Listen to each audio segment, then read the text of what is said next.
All right, well, I think we can get started. So welcome everybody, and thank you for attending the first panel of the day, our roundtable discussion on sustainable energy and infrastructure, which is being held in partnership with the Northeastern chapter of Net Impact. The session will consist of a moderated discussion between our panelists, as well as an audience Q&A section at the end.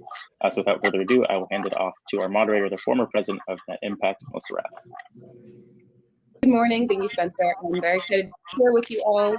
We have some incredible panelists here to talk about sustainable energy infrastructure investing.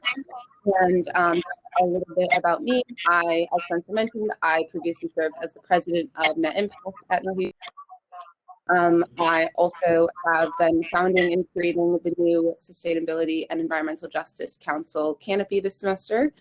And why I'm relevant to what we're going to be talking about today is I'm graduating from Northeastern with a mechanical engineering and sustainable energy degree. And I have worked for multiple sustainable energy companies like Nexamp and Form Energy. So for this panel today, we're going to be talking about all of our panelists' experiences within investing in this industry and give you some examples of some roles that you can play in your own futures in the industry, some challenges that we're seeing, and how we can grow and expand from this. So first off, I would just love if you could all introduce yourself, the role you have at your company, where your company fits within this industry. Trenton, if you'd like to start. Yes, I will. Thank you, Melissa, and glad to be part of this Sustainable Investing Summit for Northeastern University. As Melissa mentioned, my name is Trenton Allen. I'm CEO of Sustainable Capital Advisors. We're a financial advisory firm based in Washington, D.C., but focuses on innovative financial solutions for sustainable infrastructure. For us, that's energy, water, transportation, the built environment, and agriculture. And so the work that we do primarily is in helping our clients connect capital to sustainable solutions. And we do that in three primary ways. One is through providing financial advisory services dedicated to execution of transactions, primarily with energy developers, renewable energy developers, and capital providers. The second part of what we do is in working with governments to execute community-wide sustainable infrastructure projects. And that might be anywhere from working with electric utilities or water utilities, working with state or local governments to execute micro-mobility or bike share type projects, as well as fleet transformation on municipal fleets.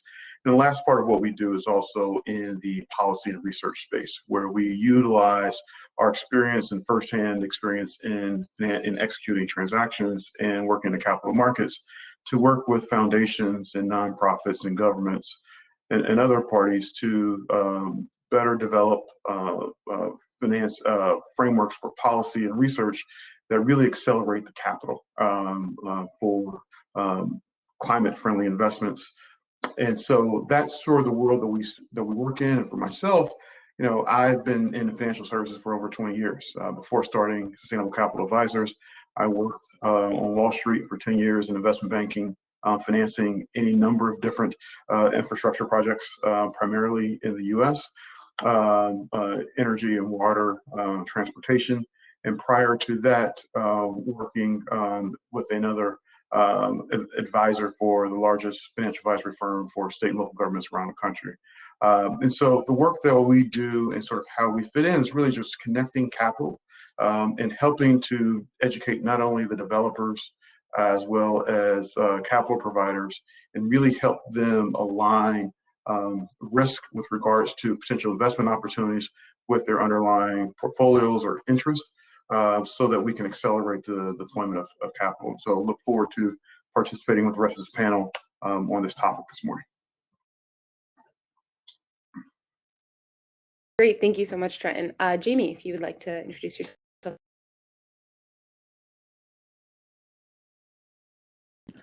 You are muted. All right, thanks for that. I'm Jamie, and I'm currently a vice president at Silicon Valley Bank's Energy Project Finance team. Our team specifically offers senior and junior debt financing for renewable projects. We mainly have quite a leadership role in solar, specifically in community solar and residential solar.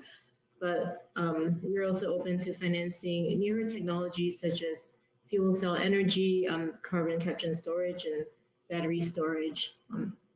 Our organization is very different from a traditional bulge bracket bank, as SVB was founded on the basis of offering banking services, specifically to small startup companies, and so that are in the technology and innovation space. So we have more of a tech and startup-ish vibe. So the bank's energy resources and innovation arm focuses on core clean tech startup companies in segments such as renewable energy, which was how they started their first project finance deal about 5 or 6 years ago. And that was a fuel cell portfolio with Bloom Energy. And that's how the team ramped up over the past 6 years. So it's a really young team, very focused on doing clean tech and renewable energy. And they operate more on the higher risk curve in terms of being open to new debt structures and technology. So, really happy to be here with the other two speakers who are really experienced in this field with over 20 years. We're excited to have you. Adam, if you'd like to introduce you. Okay, hopefully he will join us back soon. Until then, we will continue the conversation. And also just a reminder, if there's any conversation that stems from what either of you are talking about, feel free to jump in. It doesn't always have to be based on a question from me. So the next thing that I would love to talk about is how you measure impact, what impact means to your company, what it means in the industry, and what actual tangible methods you have in place to measure that, or if it's less tangible. Yeah. Okay, I'll go first. I'm off of mute. This is a very good question. For us, impact means a couple different things. First, there is clear environmental impacts. And so our firm works primarily, or actually singularly, on projects that have positive climate impacts. That's just a decision that we've made as an organization, that we are working for projects and technologies that work to reduce the carbon and other harmful emissions that exist. Secondly, we also try to, as much as we can, be intentional around who can sort of how we expand opportunities for participation in sustainable infrastructure projects, not only where they are consumers, but also where they are developers. And so that means engaging with entrepreneurial developers, first time, sort of early in their particular businesses, where the type of advice and support that they need to really grow and to expand their particular businesses to serve different pockets of the sustainable infrastructure space is incredibly needed. And that's, in particularly in that means that we are very, very intentional around supporting women and minority-owned developers in particular projects, assisting them with not only the project capital they need to deploy their particular projects, but also linking them up with some of the other types of resources that they need to grow their businesses, whether that is pre-development capital, whether that is construction financing, whatever it might be, and other types of support. Because one of the things that we recognize is that to really tackle climate, we have to sort of have a all hands on deck, which means that we have to be intentional around making sure that that as many different developers and participants are enjoying not only just the environmental aspects of clean energy and sustainable investing in sustainable infrastructure, but also get to participate in the economic benefit of that as well. And so for us, the impact is in one part environmental, but also extends to an overall economic impact as well. Absolutely. That is so important to share. I think within a growing new industry that is so like environmentally conscious, it's so easy for people to just let it run its course and let it try to expand as fast as possible. But we absolutely need to work with intention to share all of the progress that we can make. Adam, thank you for coming back. Everything seems good now? Yeah. Okay, perfect. So if you could introduce yourself and then answer the question how your company measures impact, what impact means to you, that kind of stuff. Thanks. Well, good morning, everyone, and thank you very much for inviting me to speak. I'm sorry I failed the technology test of unmuting my button. It might be because it's too early in the morning. My name is Adam Nikolopoulos, and I'm the president and CEO of ADN Capital Ventures. My title sounds super glamorous. I can tell you it is not, because if my transactions are not working well, I have nobody else to blame but myself. Also, as the president general manager, I'm responsible for not only setting strategy, but doing my own presentations and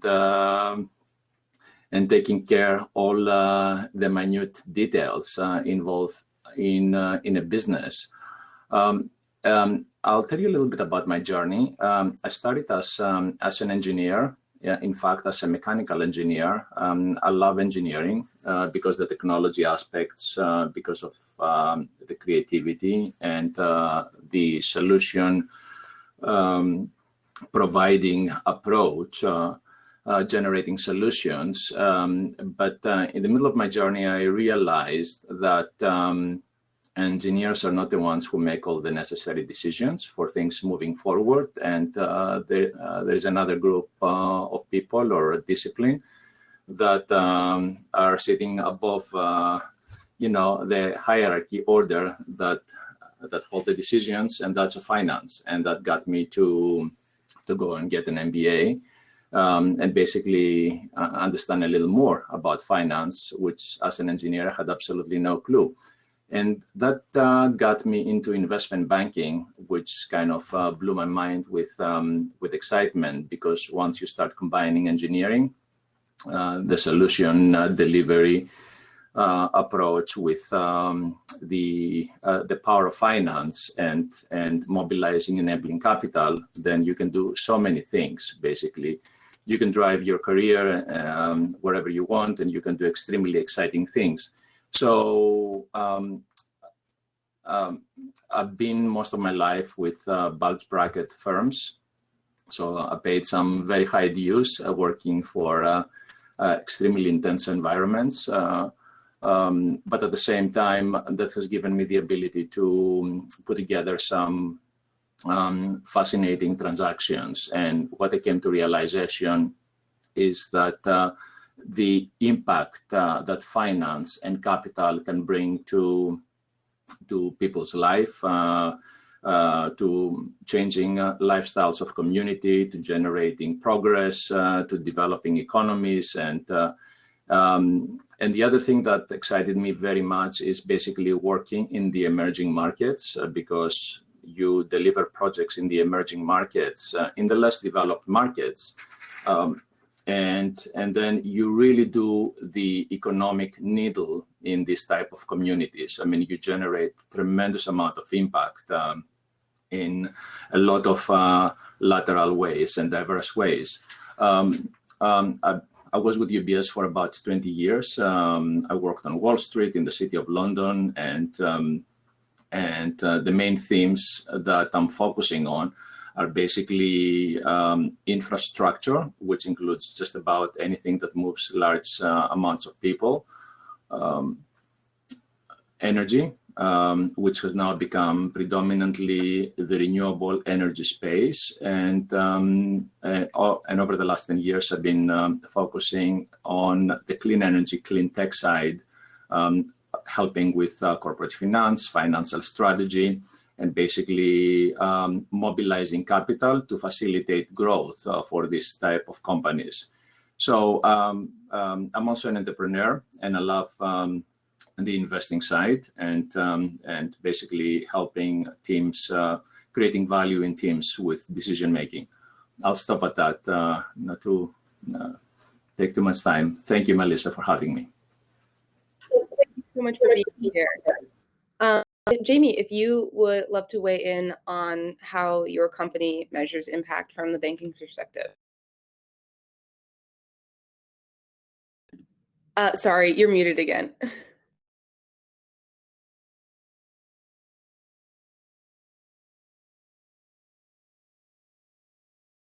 All right, I got this. Okay, so for our bank, I think it's similar to Trenton. Like we always started with a sustainable edge, and my team specifically invests in energy projects. So inadvertently, we're already in that renewable space. And in terms of impact in sustainable energy in general, I think it can come in many different forms. It can be like investing directly in a clean tech company, which is what adjacent teams in my firm do. Or it can be like our team that provides debt financing for renewable projects. It can be through ESG investing as a portfolio manager, or working for a corporation trying to procure renewable energy for the operations, or to even stretch it further. I recently came across a deal that was a social impact bond to fund workforce development for energy efficiency roles. So yeah, I think impact can come from so many different verticals in energy. But since, for my team, we specifically invest in renewable deals in renewable-friendly jurisdictions, our projects are typically supported by local policy, and they also have to qualify for it. So for us, we see impact as directly contributing to targets of local state programs. For example, Hawaii has set a 100% renewable target for 2045, and their electric utility has come up with proposals to meet that 100% target, and part of that includes a lot of addition of battery storage projects, and our team will be part of, has been and will be part of working on those deals. So as an example, I think we are able to measure and define it by meeting all these state goals and trying to achieve their renewable targets. Yeah, absolutely. I mean, you're working in an impact industry that it's just, I guess, the way you measure your impact is just by the success of the companies that you're helping.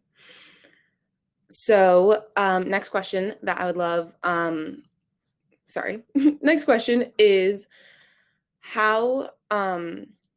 what are the greatest challenges that the companies that you are investing in or consulting with have in the energy and transportation and infrastructure spheres?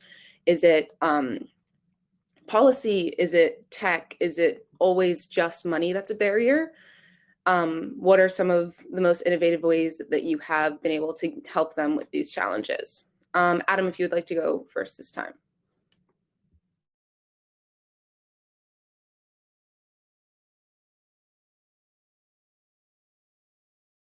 Melissa, can you repeat the question? I'm sorry. Yeah, of course. So what are the greatest challenges that the companies that you work with face, and what are the most innovative ways that you've helped them solve those problems? Yeah, that's a great question. The biggest challenge lies with some of the clean technology companies that are coming to the market with potentially disruptive technology. And the question is, how do we persuade venture capitalists to see the mission that the corporate brings to bear and take a risk in this particular company? Over the last 10 years, I came to realization that sometimes the vision of the VCs in, let's say, in Silicon Valley does not completely align with the vision of what the requirements of our needs in terms of finding the right technology that can treat certain environmental problems. For example, can treat certain elements of waste, wastewater streams. So these things do not have to be landfilled, and in terms of creating this waste into value. So the biggest challenge is the financial markets is very much geared towards immediate success. And when I say immediate success, success within 12 months or maybe a year and a half. Even a year and a half is very long term for them. So I'm delighted to see impact investment community coming into play and slowly beginning to basically get in gear. And just to give you an example, another example is I was advising a fuel cell company about 7 years ago. I took it to the Silicon Valley VCs, and I couldn't be able to get them excited with fuel cells. Well, guess what? About 7 years later, fuel cells is becoming one of the flavor of the decade, with the view to generate a huge industry. So this is just to give you a little bit of a taste of the challenges we're facing as capital providers or as capital strategists, working with potentially disruptive technologies that may be coming from your university or Stanford or some of the other big names, small names. It doesn't really matter because brains are everywhere. Trenton, have you had similar experiences, or do you have different challenges because you're in multiple sectors?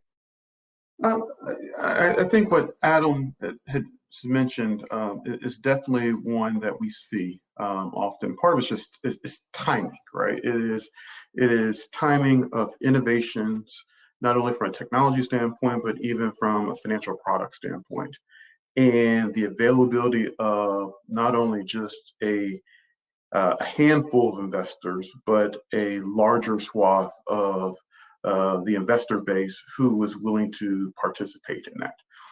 And so I think one of the things that, from being in sort of this particular space for the last 15 years is when I first started, sustainable investing or sustainable infrastructure was really, really, really niche inside the bank, right? There weren't groups inside the bank who did that. I sort of saw a gap and saw the future and said, I'm going to just pursue this before there was a mandate by the bank to go and do that. And this is when I used to work at Citigroup. And so now you go and every single Wall Street bank and any other banks from credit unions all the way to community banks have someone who is looking at renewable energy or clean energy. And so part of this is a timing of how different types of projects get socialized, perceptions of risk, of what is risky, where fuel cells were more risky 7 years ago. Now investors have had more data or even just more time, not necessarily more data that sway them, that causes them to identify these opportunities. And you also get people who, investors particularly, who, after it's been seasoned, is sort of the idea that they're first to be second, right? So that's where you have a number of investors who are not necessarily out on the cutting edge. And so I think that from what I see is that we need more investors, whether on the VC side or even in the fixed income space or the equity space, to really be willing to do some of the hard work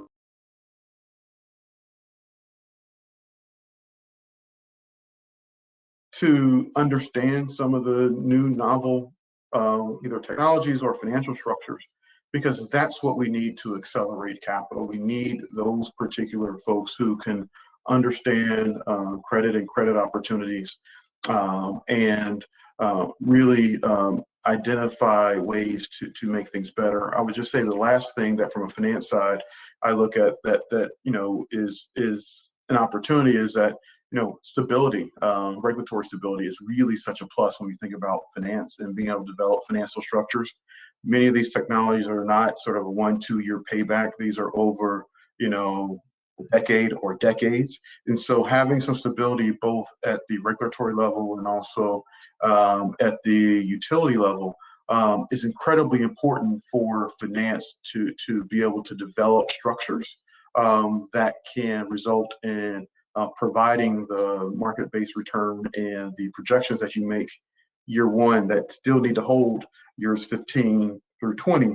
And so that kind of stability is incredibly necessary. And so for those of you in the audience who are thinking about policy is so important to what we do, particularly on sustainable infrastructure finance, and solutions and interventions there are incredibly needed and will support the work that Adam, Jamie, and I do. Thank you, Trent. I think that is such an with what you're talking about with social acceptance. I think the most interesting things about our modern society is that growing social acceptance is not necessarily backed in technological advancement and tech growth. Sometimes it's just a feeling that people are starting to get, and it actually means that there's been no change in the technology that you would be investing in.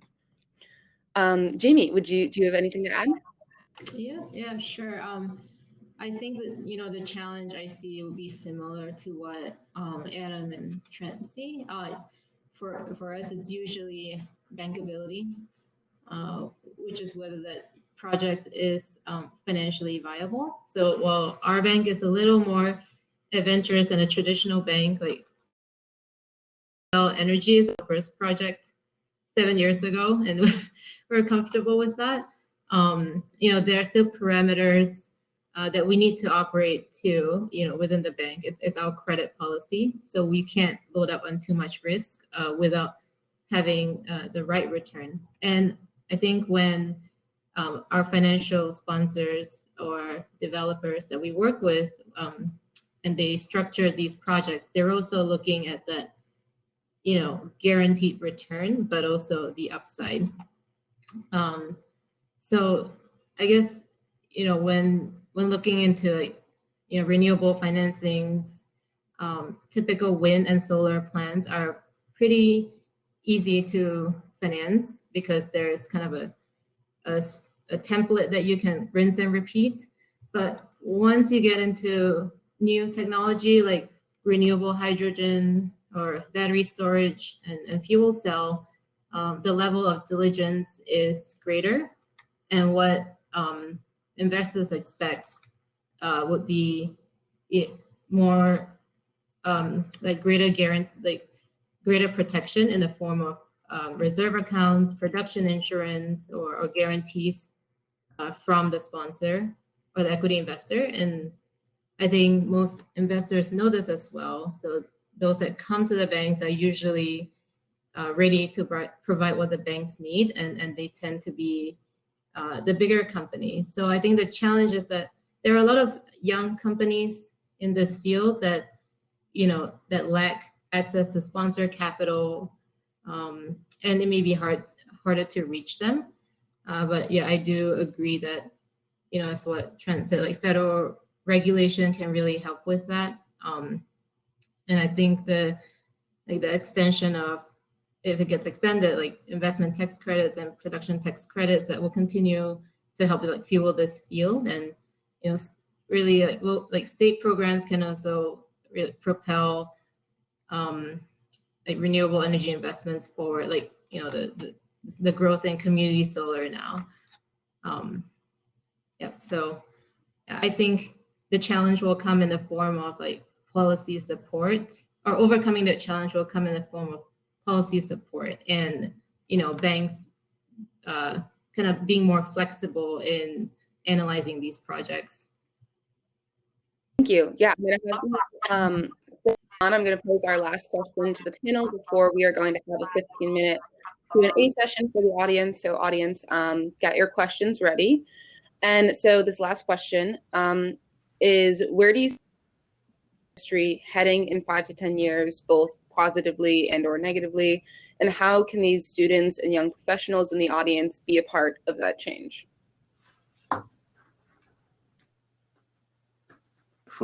Is it for me, Melissa? Yeah, Adam, you can go first. Oh, I'm sorry.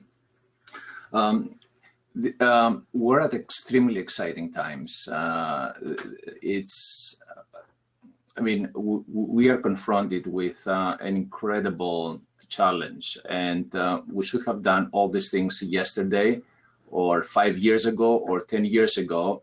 And now we're confronted with crisis upon crisis, and we're basically in more or less negative time.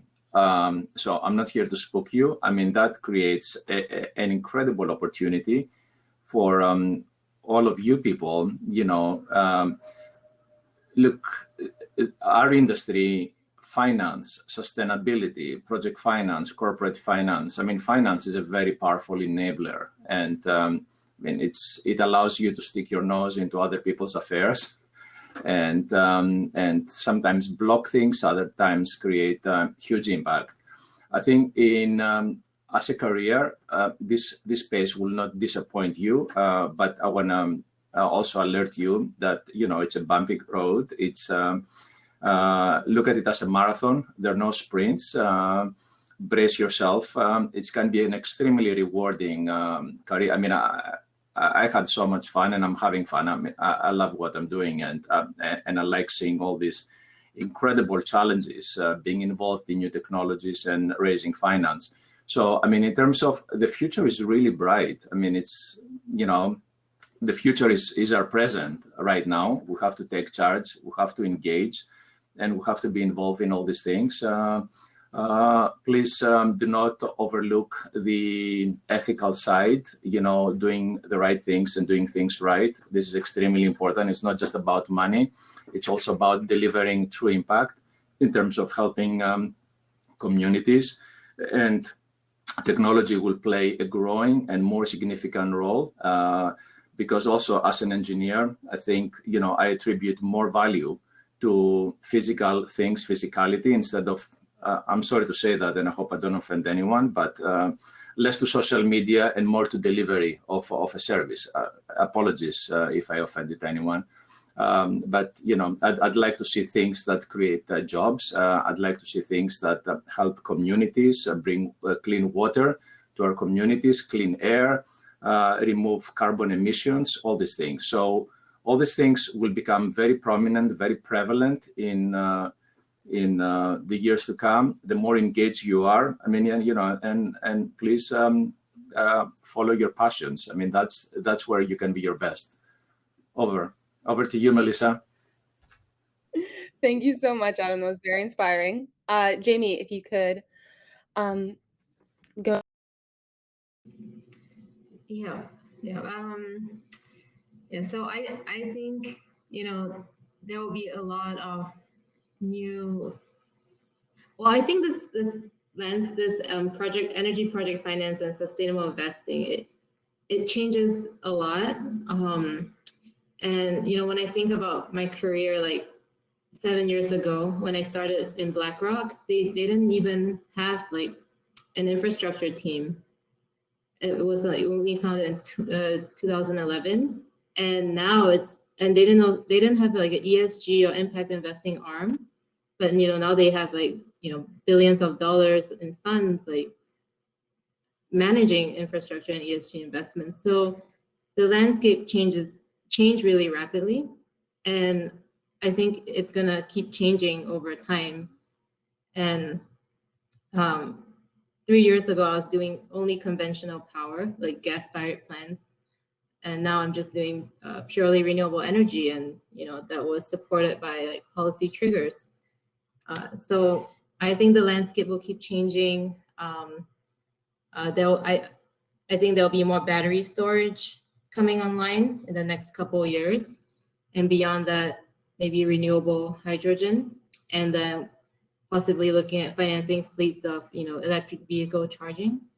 But one thing to notice that you have to be a lifelong learner in this field. Some days I feel like an engineer, and I'm not. Other days I feel like a lawyer, because I have to read through like all these legal documents and point out where lawyers could be wrong. And I think you have to wear many hats, being in the project finance space. You have to be excited by policy, you have to follow it and see how it changes because that affects your investments. So I think it's a really exciting space to be in. You're always learning. So stay curious and as Adam said, follow your passions. There's a lot of different paths to pick here. I think the most important thing is to know that you get to wear many hats in this field, which is, I think it's really fun. I'll pass it back on to you, Melissa. Yeah, I completely agree. Working in sustainable energy, you're constantly believing what you think you know about the world and what needs to happen, and that's what makes it so fun and exciting. Trenton. Good. So, I mean, I agree a lot with what Adam and Jamie said. I mean, the reason I picked to focus my career on sustainable infrastructure finance over 15 years ago was because that's how was the future. It was clear at that point in time we weren't going to finance any more, sort of coal-fired power plants. We weren't going to, the amount of natural gas plants we're going to finance were going to become less and less.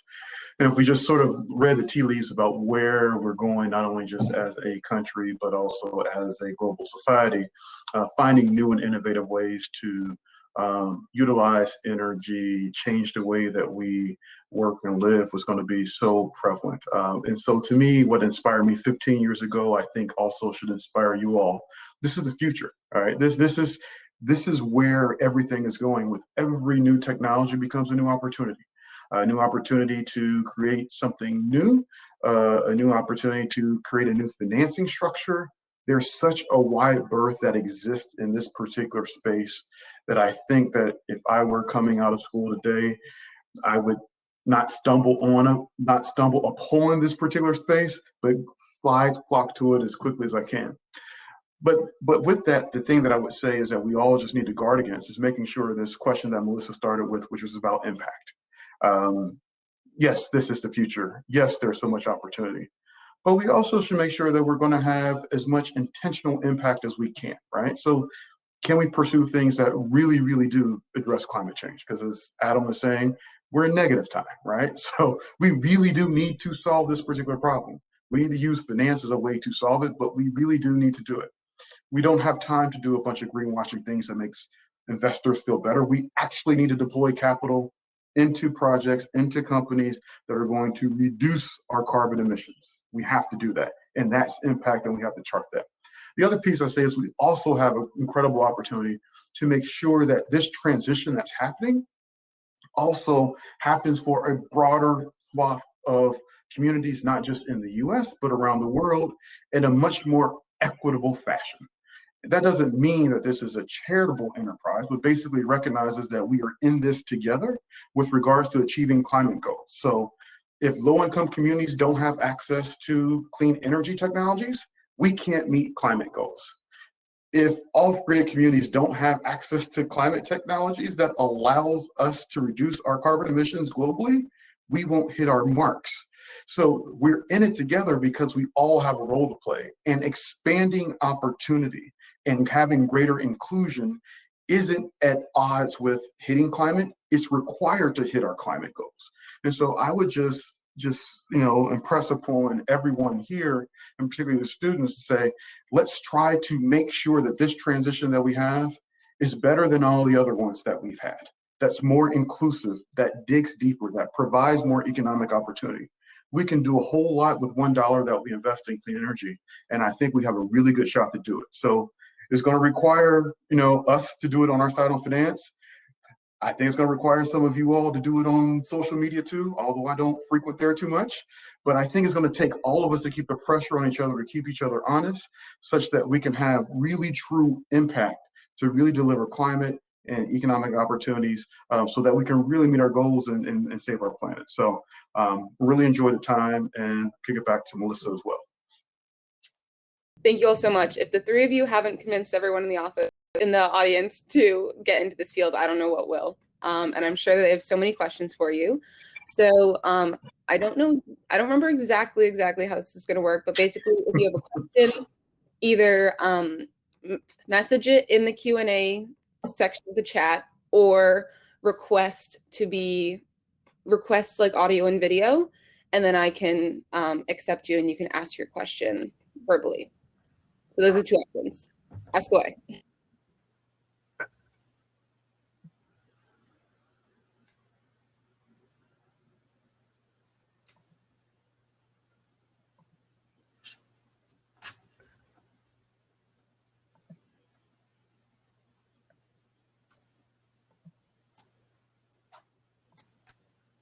Okay, so okay, awesome.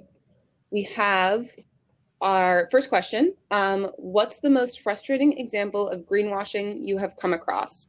And for all these questions, in the audience, if you have them for a specific person, please just say that. And if not, I'm just going to ask a question, and then whoever has an answer that they would like to say, feel free to speak up.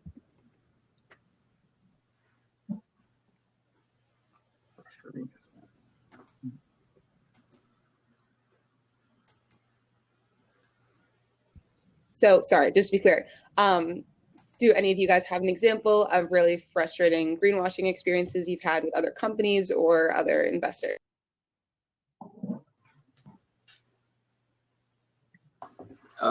Personally, I'll take a fresh shot at this question. Meaning greenwash disinformation disseminated by an organization. I have not encountered, because things in our industry are not black or white. You know, we're operating, I would say it's 95% gray, and it's just, you know, it's just a matter of views. And so I haven't seen any. There is always disinformation. It's really difficult in our industry. Again, this is not, you know, if you're talking about fake news in our industry, it's there is no such thing, because it's the views that scientists or engineers can take. You may still get deniers of climate change. It's, you know, that's a fact of life. Some of my friends deny, and you know, mechanical engineers or engineers. So, we're still friends, and I still have to talk to them. Is this guy spreading disinformation? You know, personally, I respect other views. I have to work with other people, and we live in a democracy, so we have to listen to each other and try to persuade each other. So, this is, I have not encountered. I don't know about you, Jamie, or Trenton.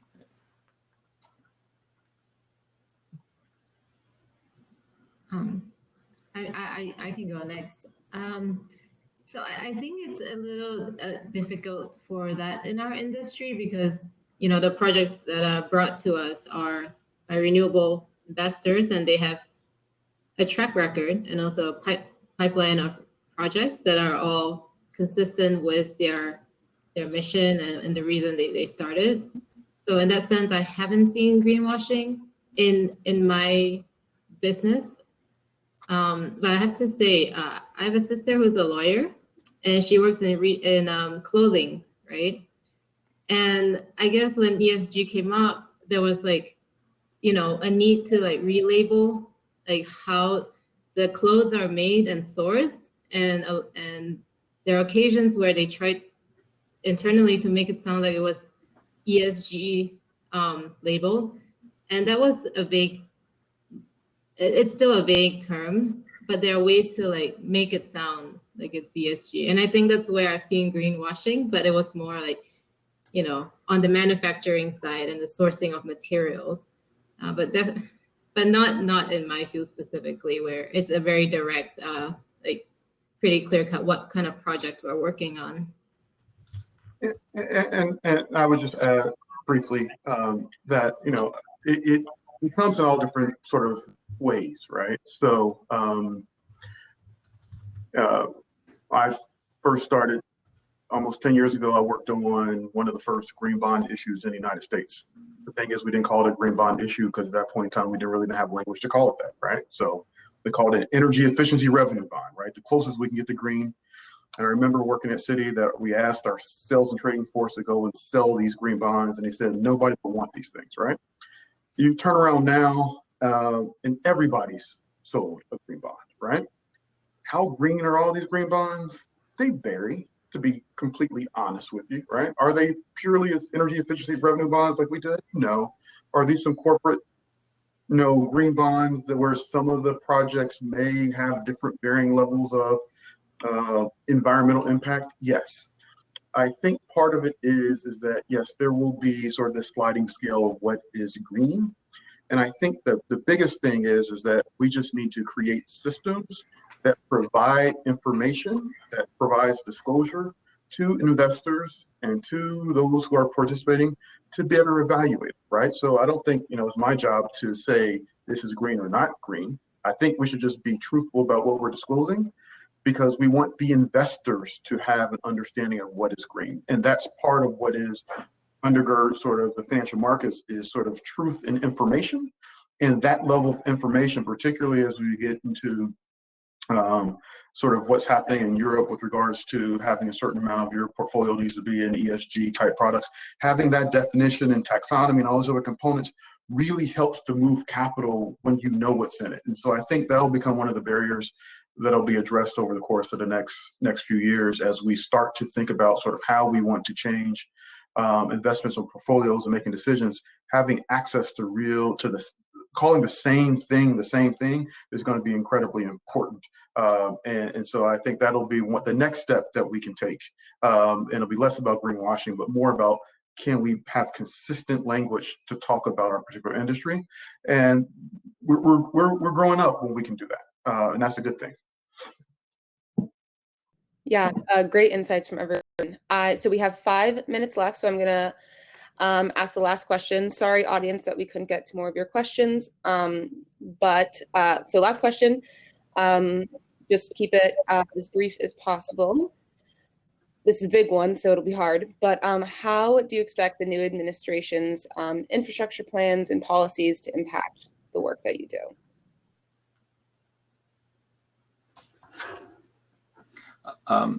I'll take a shot at this, and I'll try to keep it brief to have some better views from the other speakers.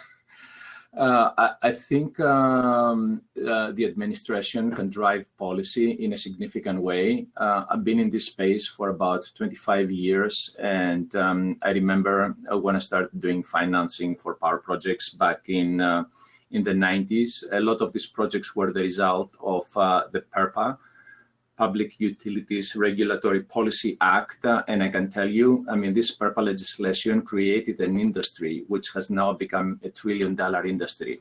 So legislation, regulation, policy can drive the direction of capital that is required, and that becomes basically the foundations of a new industry.